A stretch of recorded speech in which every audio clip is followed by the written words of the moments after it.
여호와의 말씀이 내게 임하니라. 이르시되 가서 예루살렘의 귀에 외칠지니라.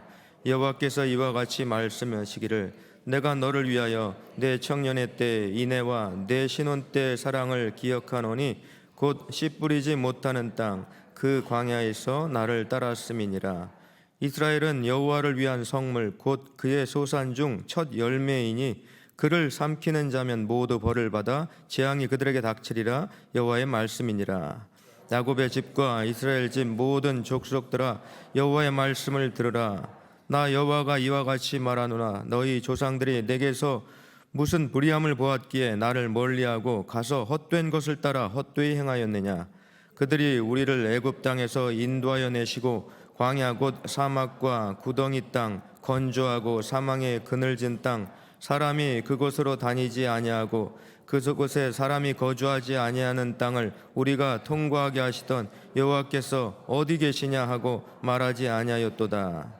내가 너희를 기름진 땅에 인도하여 그것의 열매와 그것의 아름다운 것을 먹게 하였거늘 너희가 이리로 들어와서는 내 땅을 더럽히고 내 기업을 역겨운 것으로 만들었으며 제사장들은 여호와께서 어디 계시냐 말하지 아니하였으며 율법을 다루는 자들은 나를 알지 못하며 관리들도 나에게 반역하며 선지자들은 바알의 이름으로 예언하고 무익한 것들을 따랐느니라. 그러므로 내가 다시 싸우고 너희 자손들과도 싸우리라. 여호와의 말씀이니라. 너희는 기띔 섬들에 건너가 보며 게달에도 사람을 보내 이 같은 일이 있었는지를 자세히 살펴보라. 어느 나라가 그들의 신들을 신 아닌 것과 바꾼 일이 있느냐.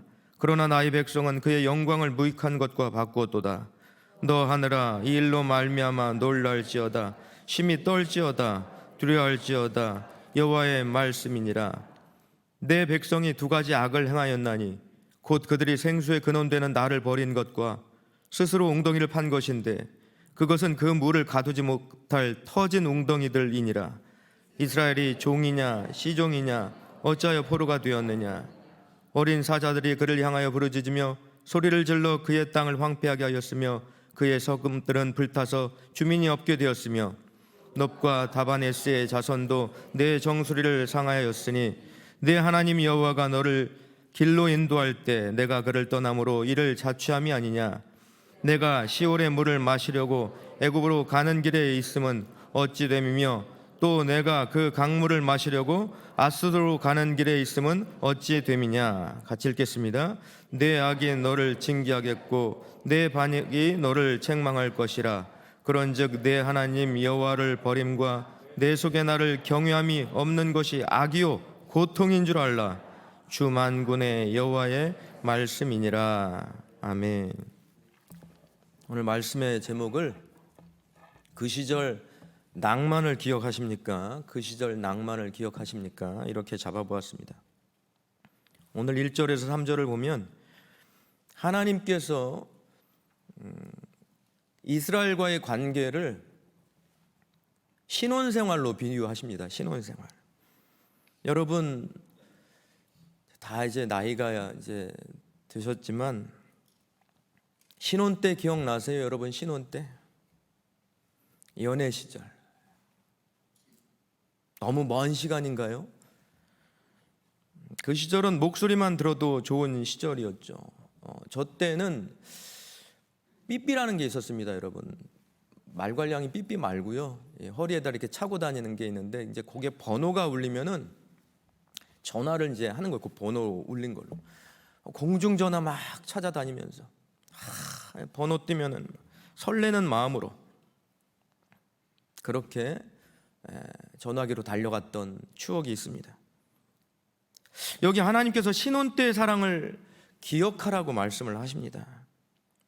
그런데 그 때가 언제냐? 바로 씨 뿌리지 못하는 광야의 시간이라고 말을 합니다.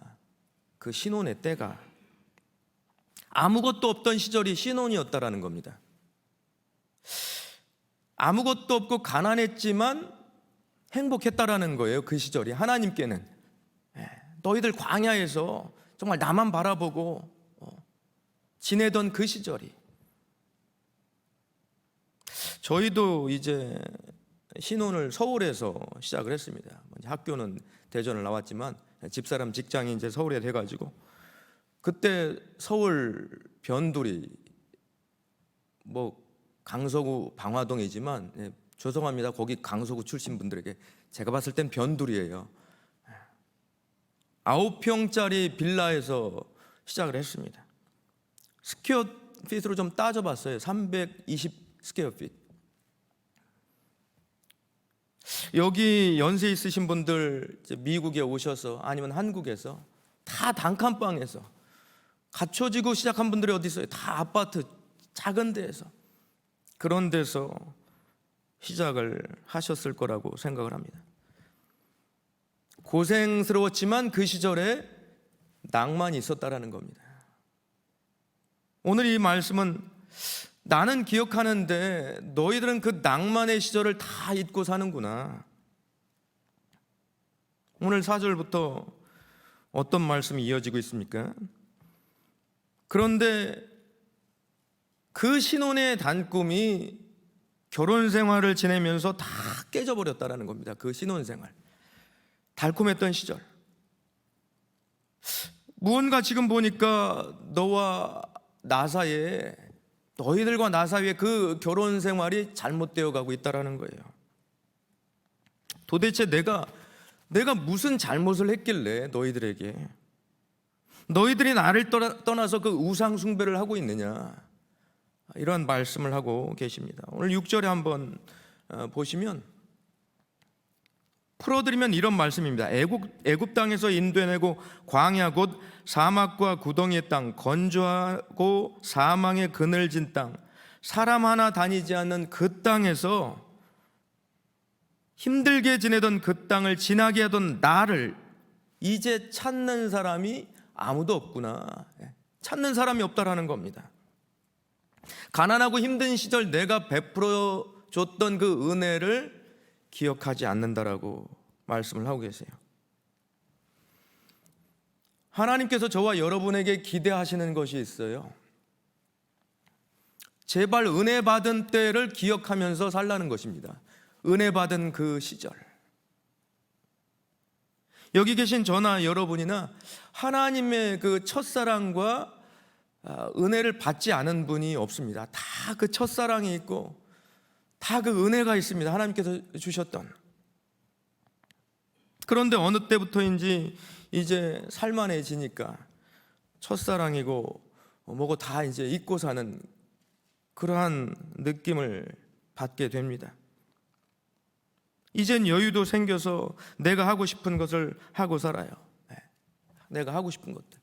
그런데 하나님을 묵상할 시간은 없다라는 거죠. 사랑하는 성도 여러분, 우리가 이렇게 미국 땅에서 안정적이고 정말 편하게 살게 된 이런 환경에서 지나게 된 것은 다 누구 덕분일까요? 정말 다 누구 덕분일까요? 아까 제가 낭만이라고 말씀을 드렸는데 제가 이 말씀을 준비하면서 그 낭만이라는 단어에 꽂혔어요. 우리 삶의 진짜 낭만은 무엇일까? 바로 하나님께서 우리에게 다가오셨던 그 첫 번째, 처음 사랑, 마치 어린애처럼 하나님만 바라보던 그 시절, 그때가 진짜 낭만이 아닌가. 찬양을 부르면요 그냥 막 눈물이 나는 거예요. 기도 시간이 지나갈 때 뭐 30분이 뭐예요? 왜 이렇게 짧지? 모임이 그리운 겁니다. 이게 우리의 낭만이었어요. 여러분 기억나세요? 우리 교회 부흥회 할 때 여러분 이 가운데 복도에 의자 놓고 하던 시절이 있었습니다. 그리고 본당에 들어오질 못해서 밖에서 스크린에, 그리고 찬양대, 본당에 못 들어왔다니까요. 가운데 막 다 의자 놓고 꽉꽉 들어찼습니다. 여러분 목장에서 파틀럭 모임 할 때 웃고 울며 간증 나누고 시간 가는 줄 몰랐습니다. 어디 시계를 봐요. 11시, 12시가 돼도 아이들은 또 아이들대로 그때 애들 뭐 성령 충만했는지 잠도 없어요 막. 그리고 집에 돌아갈 때 또 내일 주일이 그린 겁니다. 또 얼굴 보는 거. 우리에게 그런 열정과 그런 낭만이 남아있는지 여쭙고 싶습니다. 저와 여러분, 뭐가 그렇게 바쁘세요? 오늘 토요일인데 지난 한 주 돌아보면요, 너무나 바쁜 시간들이었습니다. 그런데 이 바쁜 중에서도 그 하나님의 사랑을 잊을 만큼 다 중요한 일이었던가, 그런 일들이. 하나님과의 그 처음 사랑, 그 낭만을 다시 한번 떠올리는 저와 여러분 되길 원합니다. 7절에서 8절, 그 말씀 보기 전에 요한계시록 2장 4절에 이러한 말씀이 있습니다. 이 말씀 한번 같이 읽어보길 원합니다. 시작. 그러나 너를 책망할 것이 있나니 너희 처음 사랑을 버렸느니라. 아멘. 우리가 처음 사랑 말씀할 때는 이 에베소 교회를 떠올리게 됩니다. 에베소 교회가요, 괜찮은 교회였습니다.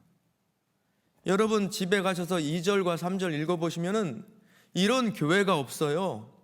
다 칭찬받을 만한 내용인데 4절에 가서 딱 걸립니다. 책망할 것이 딱 하나 있는데 어떻게 했어요? 뭐를? 처음 사랑을 버렸다라는 겁니다. 첫사랑을, 처음 사랑을 모르고 기억 언제 그랬는지 그 처음 사랑을 버렸다라고 책망을 받고 있습니다. 7절에서 8절 보니까 이제 먹고 살만하니까 내가 귀찮아졌니? 이렇게 말씀하시고 있습니다. 고난에 처하면은 하나님을 다 찾습니다. 보니까 누구나 찾아요. 삶의 어려움과 환란이 생기면은 다 기도의 자리에 나오게 됐습니다. 자동이에요. 그런데 그 고난이 눈 녹듯이 사라지면 어느새 그 눈 녹듯이 사라짐과 동시에 기도의 자리에서 이제 사라지는 모습들이 있습니다. 희한해요. 심지어 말씀을 전해야 하는 자들이 하나님이 어디 계시냐 말하는 지경에까지 이르릅니다. 8절 한번 같이 읽을까요? 시작. 제사장들은 여호와께서 어디 계시냐 말하지 아니하였으며 율법을 다루는 자들은 나를 알지 못하며 관리들도 나에게 반역하며 선지자들은 바알의 이름으로 예언하고 무익한 것들을 따랐느니라. 아멘. 여기 제사장들은요, 오늘날로 말하면 목회자들입니다. 목회자들은 여호와께서 어디 계시냐 무슨 에이 설마 하나님께서 어디 계시냐 이렇게 말하는 목회자들이 어디 있어요? 반문하실 수 있습니다. 지금 어떤 교단에서는요, 동성애자들에게 목사 안수를 줘야 되느냐 말아야 되느냐 갑론을박 중입니다. 하나님이 계시다고 설교하는 목사들이 모여서 그런 일을 하고 있는 겁니다. 여러분, 꼭 말을 해서 하나님이 어디 계시냐 이렇게 드러나는 것이 아니에요. 행동으로도 알 수가 있습니다. 법을 만드는 자들은 요즘 계속 들려지고 있죠. 차별금지법. 그걸 만들어가지고 성소수자 인권 중요합니다 그러면서 동성애자들을 막 감싸고 있어요. 옹호하고 있습니다. 이들의 문제가 뭐죠? 8절의 말씀처럼 율법을 다루는 자들은 하나님을 알지 못한다는 겁니다. 하나님이 없기 때문에 이런 법을 만들고 하나님을 두려워하지 않기 때문에 악에 동조하고 있습니다. 정치하는 사람들도 마찬가지죠.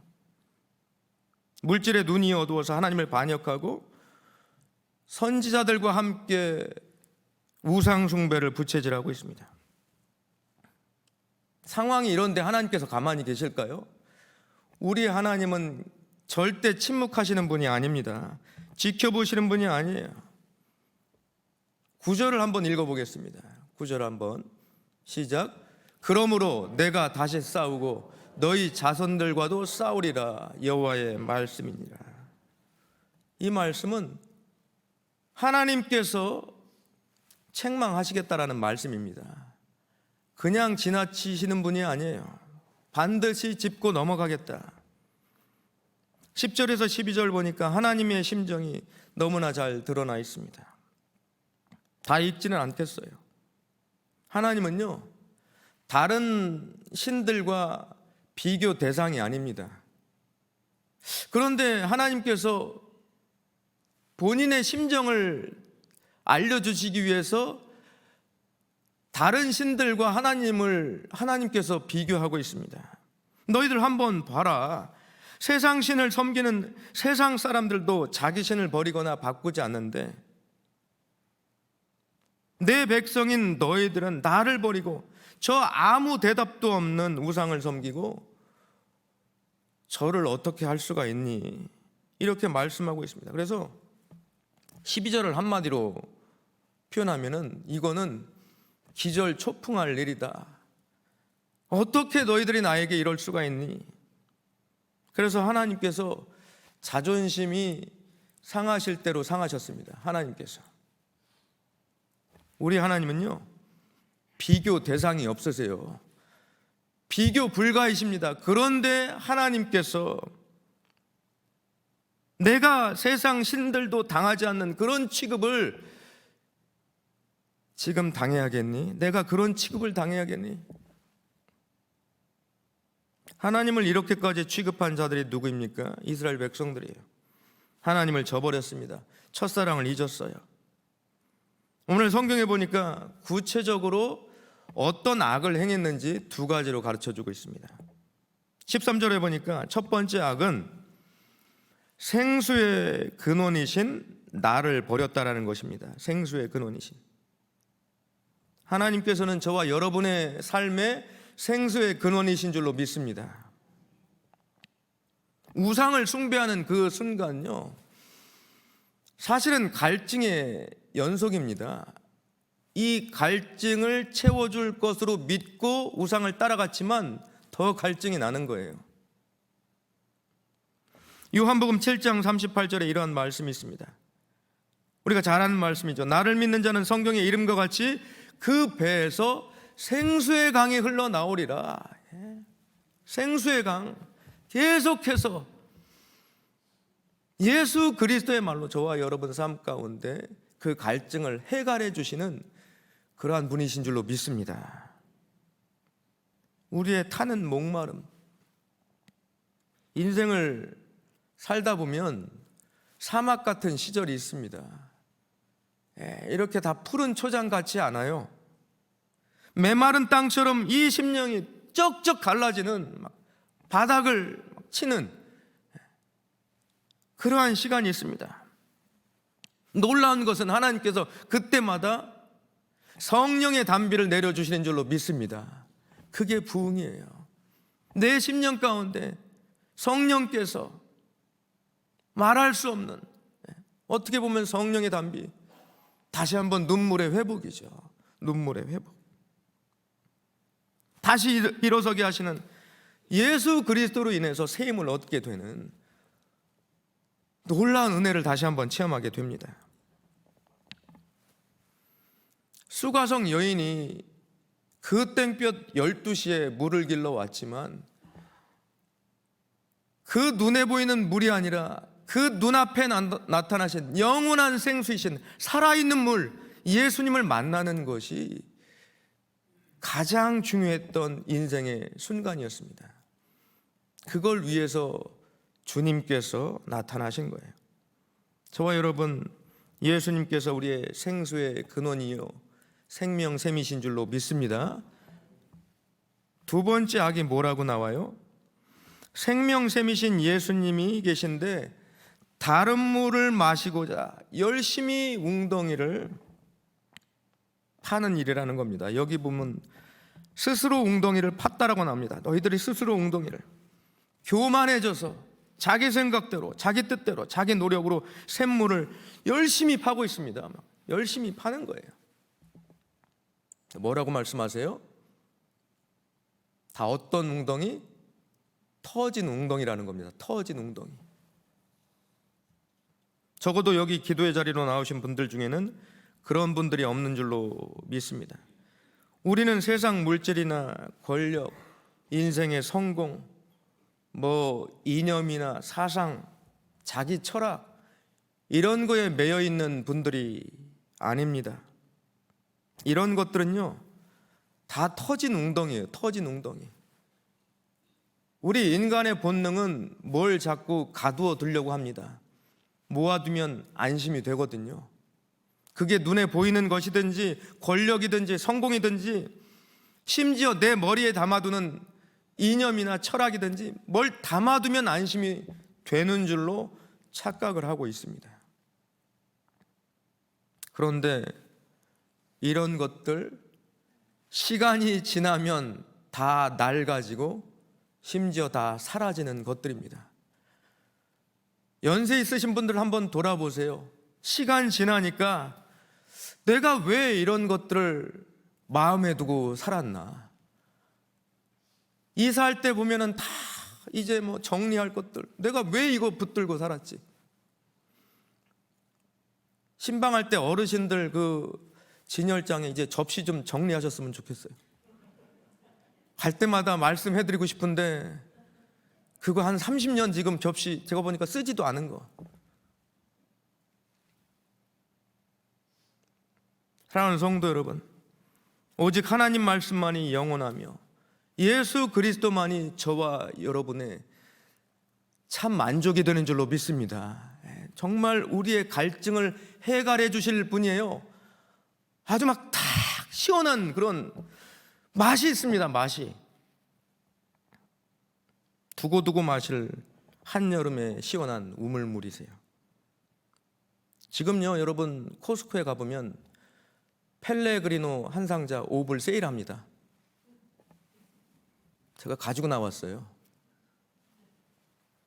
한 박스 사다가 냉장고에 넣어두시고 하나씩 빼어 드시면 좋습니다. 거기다가 매실액을 한 좀 이렇게 타가지고 하면은 짱입니다.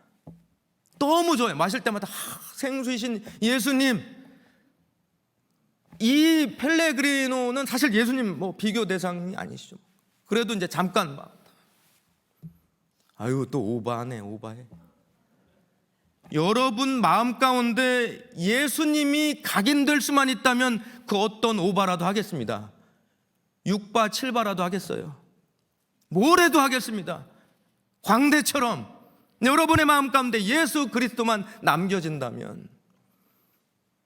요즘 계속해서 장례를 치르지 않습니까? 저와 여러분 가운데 마지막 고백은 예수가 되기를 소망합니다. 그걸로 다 되는 거 아니에요? 예수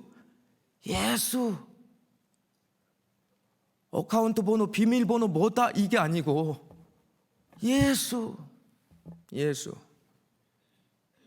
14절부터 18절까지 하나님을 떠난 이스라엘 백성들의 처참한 모습을 보여줍니다. 막상 하나님을 떠나면은 잘 될 줄 알았는데 그렇지 않다라는 거예요. 결과가 17절의 자취는 스스로 취한다라는 겁니다. 이 자취 다 자기 교만 때문에 악한 길에 들어선 인생은요 결코 행복할 수가 없습니다. 이거 행복을 불행으로 바꾸는 결단이거든요. 있을 수 없습니다. 하나님께 꼭 붙어 있어야 돼요. 예수님께 꼭 붙어 있어야 됩니다. 하나님의 그 선하심을 떠나는 순간 우리 인생은 결코 행복할 수가 없습니다. 마지막 구절 한번 보겠습니다. 마지막 구절 내 악이 너를 징계하였고 내 반역이 너를 책망할 것이다. 잘못한 것에 대한 벌을 받는 거죠. 이유 딴 데 있는 게 아니에요. 하나님 원망하면 절대 안 됩니다. 내가 잘못한 게 있으니까 책망을 받는 겁니다. 대가를 치르는 거예요. 하나님을 떠났기 때문에. 그런즉부터는 같이 한번 읽어보겠습니다. 마지막 그런즉 시작. 그런즉 내 하나님 여호와를 버림과 내 속에 나를 경외함이 없는 것이 악이요 고통인 줄 알라. 주 만군의 여호와의 말씀이니라. 아멘. 성경이 말하는 고통의 정의가 나와 있습니다. 성경이 말하는 고통이 뭐예요? 육신의 고통, 정신적인 고통이 아니라 뭐가 고통이에요? 여호와를 버림과 내 속에 하나님을 나를 경외하는 마음이 없는 거예요. 이게 고통이라는 겁니다. 사실 저와 여러분 삶 가운데 예수님이 한번 없다고 상상해 보세요. 내 삶에 예수님이 없어요. 예수님을 알지 못합니다. 거의 지옥과 같은 삶 아니에요? 예수님이 없을 때 어디다 기댈 거예요? 어디다 기도할 거예요? 어디다 매달릴 거예요? 어디다 눈물을 흘리겠습니까? 어디다 내 이 속에 있는 이 타들어가는 마음을 놓고 기도를 하겠어요?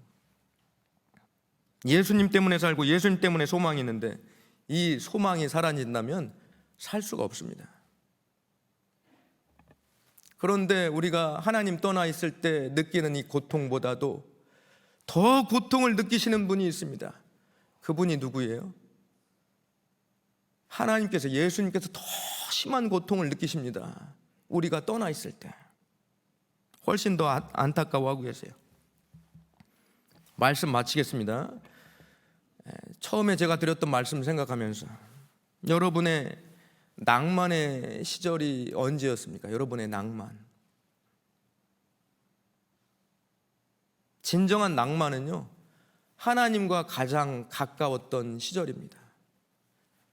LA 어떤 교회는 새벽 기도를 하면은 1시간 거리인데도 성도들이 구름대같이 몰려온다고 합니다. 저는 그게 낭만이라고 생각해요. 하나님과 처음 사랑에 빠졌을 때 다시 한번 우리에게 그러한 설렘이 있기를 소망합니다. 이 새벽 제단 나오는 것이 설레는 거예요. 오늘은 어떤 분이 또 말씀 전하지? 또 오늘 어떤 찬양이 들려질까? 내일이 또 설레어지는 겁니다. 그 시간만 기다려지는 거예요. 막 단장하는 것처럼 신부가 설렘, 결혼식 첫날 신랑을 맞이하는 그 설레임이 있기를 소망합니다. 오늘도 열심히 물 붓고 계시는, 두레박을 건져 올리는 그러한 분들이 있다면 다 터진 웅덩이. 그 물로는 인생의 갈증을 해결할 수가 없습니다. 그 물로는 심지어 마시면 안 되는 물도 있어요. 내 목마름을 해결해 주실 분은 오직 예수 그리스도 주님밖에 없는 줄로 믿습니다. 마지막 이 구절 같이 함께 읽고 기도하는 시간 갖도록 하겠습니다. 기도하겠습니다. 같이 마지막 요한복음 4장 14절 시작. 내가 주는 물을 마시는 자는 영원히 목마르지 아니하리니 내가 주는 물은 그 속에서 영생하도록 솟아나는 샘물이 되리라. 아멘. 예수님만 바라보고 다시 한번 그 낭만의 시절로 돌아가시는 저와 여러분 되시기를 주님의 이름으로 축원합니다. 기도하겠습니다.